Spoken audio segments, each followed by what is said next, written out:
University আসলো গেল, বলেছে ভাই আপনি তো বুঝিনি না আমি কি বানাতে চাচ্ছি। আমি যেটা বানাতে চাচ্ছি এটা সারা পৃথিবীতে 2 নম্বর কোনো পিস নাই, এবং 2 নম্বর পিস করাও সম্ভব না।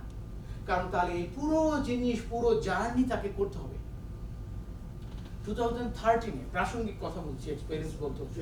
2013-এ আমি বাংলাদেশে প্রথম ডিজিটাল গেমস লঞ্চ করলাম, মানে ভিডিও গেম লঞ্চ করলাম।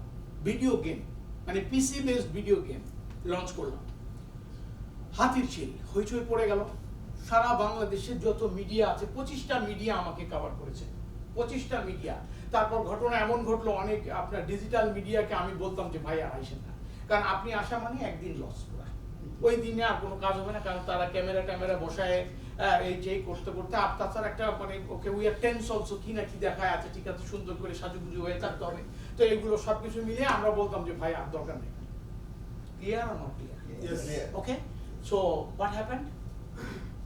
আইডিবি থেকে লোকজন বলা শুরু করলো ভাই এই গেম আমি কপি করবই। তো আমি বললাম আমি চ্যালেঞ্জ নিলাম তোমার, আমি কপি করতে দেব না। বাঙালি বুদ্ধি এমনই, হাতির ঝিলের ব্র্যান্ড পাবলিক, হাতির ঝিলের ব্র্যান্ড উপরে কভার লাগায়ে, হাতির ঝিলের ছবি লাগায়ে ভিতরে ভাইস সিটি বেচা শুরু করলো। ওই তো যে এই গেম হচ্ছে 150 টাকা, আর এটা হলো কপি গেম মাত্র 50 টাকা, আপনি কোনটা নেবেন ওইটারই কপি। পাবলিক দেখে এখানেও হাতির ঝিলের ছাপ, এখন ওইটা গেম খেলতে গিয়ে দেখে vice city, GTA vice city. তো বলা শুরু করলো হাই সর্বনাশ, আমাকে তো হাতির ঝিল ধরা খাওয়াই দিল, এরা তো পুরাই ফ্রড। কিন্তু আমার গেম কিন্তু উপরে সাজানো আছে, ওইটা বিক্রি হচ্ছে না। বিক্রি করলো কি ভাইস সিটি, উপরে নাম দিল কি হাতির ঝিল। গেম ক্র্যাক করে নাই, কিন্তু বাঙালি বুদ্ধি অ্যাপ্লাই করে দিল। তার মানে ব্র্যান্ডিং আমার, পাবলিক গেম খেললো আরেকজনের। তো যাই হোক, যা কিছু টাকা টুকা গেমে কামানো বাংলাদেশে আমি একমাত্র কামিয়েছি গেম বেচে। আর কেউ এরকম গেম কোনোদিন বেচেও নাই, আর এইভাবে কামাইতেও পারে নাই কিছু। ওকে, কেন বলছি? কারণ হলো যে ওই যে বললাম একটা ফাঁকফোকর অথবা কিছু ফাঁকফোকর, বাই হুইচ আপনার বিজনেস ছিনাই নেওয়ার জন্য বহুত লোক এখানে রেডি, বহুত লোক রেডি। কোনো ব্যবসা দাঁড় করানোর তার ক্ষমতা নাই, কিন্তু আপনার ব্যবসাটা ছিনাই নেওয়ার জন্য, আপনি যেটা বানাবেন সেটা ছিনাই নেওয়ার জন্য বহুত লোক রেডি ইনশাআল্লাহ। এইবার আমি বলতেছি যে তার আগে আমি এমন লোক পয়দা করব যে যাকে দিয়ে বা যাদেরকে দিয়ে আমি ওই ওয়াল বানায় রাখবো যে ওকে আমাদের বানানো কোনো কিছু যেন ছিনতাই করতে না পারে। Am I clear? Not clear? তার মানে ছিনতাই করতে না পারে এই অস্ত্রের ব্যবস্থা আগে আমি করে নেব। Otherwise, I am not going to build anything. Am I clear or not clear? এই ছিনতাই করা থেকে প্রোটেকশন দেবে কে? এই যে ইয়াং ম্যান যাদের আমি এখানে এনে বসাইছি, they are the person. কারণ তারা বেশি বুঝে না। Yes, we can train them. Yes. আগে তোমাকে শিখতে হবে, কমান্ডো হিসাবে শিখতে হবে how to protect your things. আপনি যদি প্রোটেকশনের ব্যবস্থা না করতে পারেন এবং আরেকজনকে ভয় পাওয়াইতে হবে যে দেখ বাটা আমারও মানে পারমাণবিক অস্ত্র আছে, আপনাকে ব্যবহার করার দরকার নেই, কিন্তু আপনার লাগবে। Am I clear? আপনার লাগবে। আপনি ভুল করছেন আপনি যদি বলেন যে না আমার এইসব, আমি তো এর মধ্যে নাই। I did also the same mistake. In a business আপনার ওই ব্যবস্থাটা, প্রোটেকশনের ব্যবস্থাটা আগে লাগবে। আপনি বলতে পারেন যে জিনিস হয়ে যাওয়ার পরে কাঁটাতারের বেড়া, নো, আগে আগে আগে যতটুকু আছে ততটুকুতে আপনার বেড়া সিস্টেম আগে করে নিতে হবে। আদারওয়াইজ আপনার এই বিজনেস ছিনাই নিতে বহুত লোকজন রেডি। সে ব্যবসা আরেকটা দাঁড় করাতে না পারলেও এইটা ছিনাই নেওয়ার জন্য রেডি, এবং সে রেডি থাকবে। তবে আমি এইবার কোনো অবস্থাতে এই ক্লাব, এই আইডিয়া, এই বিজনেস কোনো কিছু ছিনাইতে দেব না, এই কথা কিন্তু রেকর্ড হচ্ছে। এবং that particular fellow guy that I will create first, the commando I am creating, এবং আপনাদের মধ্যে এই কমান্ডো আছে, আপনাদের মধ্যেই বৈশা থাকবে, এবং এটা বৈশা থাকবে, they will protect.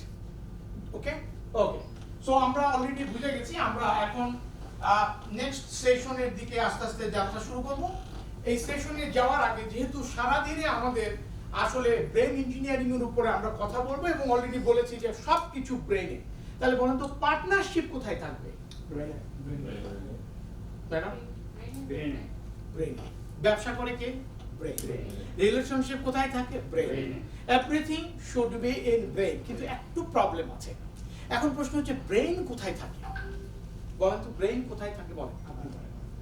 ব্রেন তো আমাদের স্কালের মধ্যে থাকে। ডাক্তার সাহেব আরেকজন আছে এসে ডাক্তার কোথায় আরেকজন ডাক্তার আছে বলো তো ব্রেন কোথায় থাকে ওকে ব্রেন কোথায় থাকে কল্পনা ব্রেন থাকে তিন জায়গায়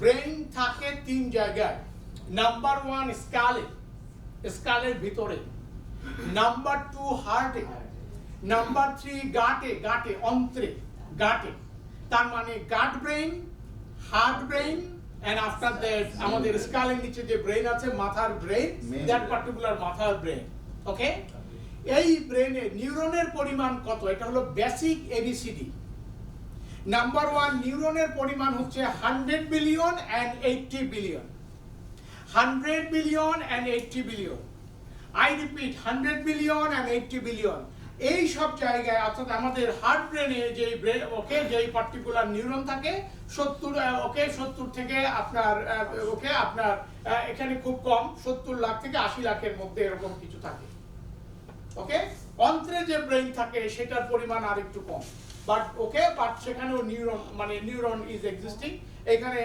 ওকে 30 লাখ টু 40 লাখের মতো কিছু একটা এরকম নাম্বার অল্প আচ্ছা এখন শুধুমাত্র চিন্তার ক্ষমতা রাখে কোন ব্রেন আমাদের স্ক্যালের নিচে যে ব্রেন আছে সেখানে আমাদের ইনফরমেশন মজুদ থাকে এবং সমস্ত ইনফরমেশন সেই জায়গায় মজুদ থাকে ওকে এবং সেই ব্রেন দিয়ে আমরা চিন্তা ভাবনা করি বাকি দুই জায়গায় যে ব্রেন আছে তার কাজকর্ম একটু আলাদা হার্টে যে ব্রেন থাকে সেখানে হৃদয় ঘটিত ব্যাপার স্যাপার ইমোশনাল ব্যাপার স্যাপার কাজ করে এবং এই ব্রেনের কোনো বিদ্যা বুদ্ধি নাই এটা কোনো চিন্তা ভাবনা করতে পারে না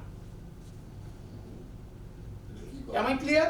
হার্ট ব্রেনের কাজ হলো কোনো একটা কিছু তার মাথায় ঢুকলে ওটা বাইর হয় না সে কারণে আপনি দেখবেন যে অল্প বয়সের প্রেম এই প্রেম সারা জীবন এক্সিস্ট করে এই অল্প বয়সের প্রেমের জন্য দায়ী হচ্ছে আপনার হার্ট ব্রেন সেজন্য আপনি দেখবেন যে খুব সুন্দরী কিছু না কিন্তু দেখা যাবে যে একটা ছেলে ওই মেয়েটাকে পছন্দ করে বসে রয়েছে এবং সারা জীবন আপনি হয়তো বলবেন এটা পছন্দ করার কি আছে কিন্তু আপনি দেখবেন সারা জীবন সে তাকে ভুলতে পারছে না এবং এই যে ভুলতে পারছে না এমন হইতে পারে সারা জীবন সে বিয়ে শাদী করবে না এখন এই যে করলো না এটার সাথে কোনো লজিক নাই কোনো লজিক কাজ করবে না এই হার্ট ব্রেনের মামলা হচ্ছে এটা হার্ট ব্রেন কেন আমি পছন্দ করি এটা আমি জানি না কারণ সে আসলে কিছুই চিন্তা করার ক্ষমতা নাই সে আসলে জানে না কেন পছন্দ করে এটা হার্ট ব্রেনের মামলা এবার বুঝলেন তো হার্ট ব্রেন সেজন্য এরকম আমাদের একটি হার্ট দেখানো হয় তার মানে ওইটা হার্ট ব্রেনের মামলা এবং এটা আসলে এক্সিস্ট করে যদিও হার্ট হতে এমন না এরকম একটা গোলাকার একটা কিছু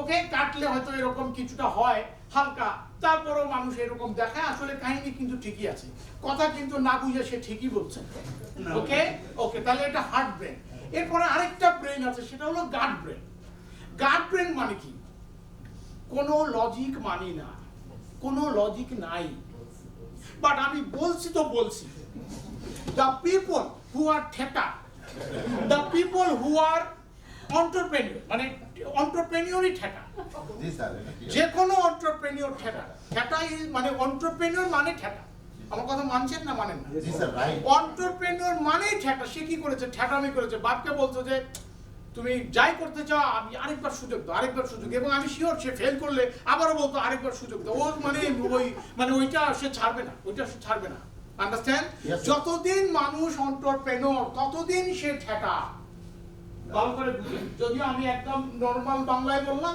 কিন্তু কথা কিন্তু সত্যি সে ঠেটা না হলে এন্টারপ্রেনিউর হইতে পারবে না খুবই ঠেটা পরিবার বলছে চাকরি করো এটা ট্রাই করবে যতদিন সে বেঁচে থাকবে এটা ট্রাই করতে যাবে ততদিন আমরা তাকে এন্টারপ্রেনিউর বলবো যেই সে এন্টারপ্রেনিউরশিপ ছেড়ে দিল তখন থেকে সে আর এন্টারপ্রেনিউর নাই সে কম্প্রোমাইজ করে নিল এখন সে ঠেটা না তার মানে যতক্ষণ এন্টারপ্রেনিউর ততক্ষণ ঠেটা ভালো করে মাথার মধ্যে ঢুকায় আমি যা বলছি মাথার মধ্যে ঢুকায় এবং আপনি আপনার সারা জীবনে ভুলতে পারবেন ওকে এই ব্যবস্থা আমি করে দিলাম নিউরোপ্লাস্ট একটু পরে বলবো এটা কি জিনিস তাহলে কি মানে আমরা বুঝলাম ঠেটা তার মানে ব্রেনের একটা পার্ট একদম ঠেটামি দিয়ে ভরা দ্যাট ইজ ওয়াই দে আর ঠেটা এবং ওকে তাদের অ্যাটিটিউড হচ্ছে ঠেটা এবং এই এন্টারপ্রেনিউরের জাতটাই ঠেটা এটা ঠেটার জাত এবং এই ঠেটামি না থাকলে you are not able to do anything ঠেটামি ইজ এ মাস্ট ওকে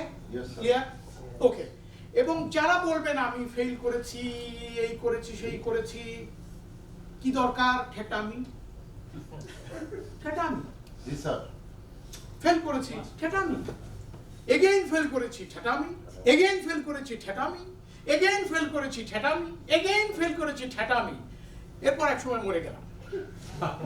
ওকে, অসুবিধা নাই, কোনো ব্যাপার না, টাকা টুকা কিছু নাই, কি করব এখন, মরে গেছি।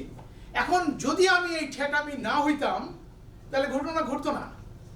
বহুত লোকের 2000 কোটি টাকার বিজনেস, 4000 কোটি টাকা লোন, 2000 কোটি টাকার বিজনেস, 4000 কোটি টাকা লোন, আছে কিনা? এখন আপনি কি মনে করেন সে বেঁচে আছে কিভাবে তাহলে? সে কিন্তু অসৎ লোক না, সে কিন্তু ভালো মানুষ, সব ঠিক আছে, এভরিথিং ফাইন, এভরিথিং ফাইন। তাহলে এখন যদি সে ঠেটা না হইতো, 2000 কোটি টাকার লোক 4000 কোটি টাকা লোন নিতে পারে? ঠেটা না হইলে আপনি মনে করছেন যে সে টাকা টুকা নিয়ে বাইরে চলে যাবে? না, সবাই এরকম না। Don't think, don't think. আমরা ভুল করি, ভুল বোঝানো হয় আমাদেরকে, অনেক ভুল বোঝানো হয়। This is a myth. The people who start his business, সে তো লস করার জন্য ব্যবসা করে নাই, সে ব্যাংকরাপ্ট হওয়ার জন্য ব্যবসা করে নাই, সে ভালো নিয়তে ব্যবসা করছে। কিন্তু এখন ওই ধরা খেয়ে গেছে, তাহলে ধরা খেয়ে গেলে আর কোনো উপায় নেই, তখন এ বলছে ওই সেই, ও চুরি করছে, এই করছে, সেই করছে। সবাই চোর না, হ্যাঁ কিছু লোক দুনিয়াতে চোর আছে, তো কিছু লোকের গল্প বাদ বাকি বহুত লোক আছে যারা ভালো মানুষ, কিন্তু ওই পার্টিকুলার ঠেটামির জন্য ধরা খেয়ে গেছে। এখন সেইখানে স্ট্র্যাটেজি কি, সেইখানে বিজনেসের স্ট্র্যাটেজি কি বলে? সেইখানে বিজনেসের স্ট্র্যাটেজিটা কি? মোর ঠেটামি।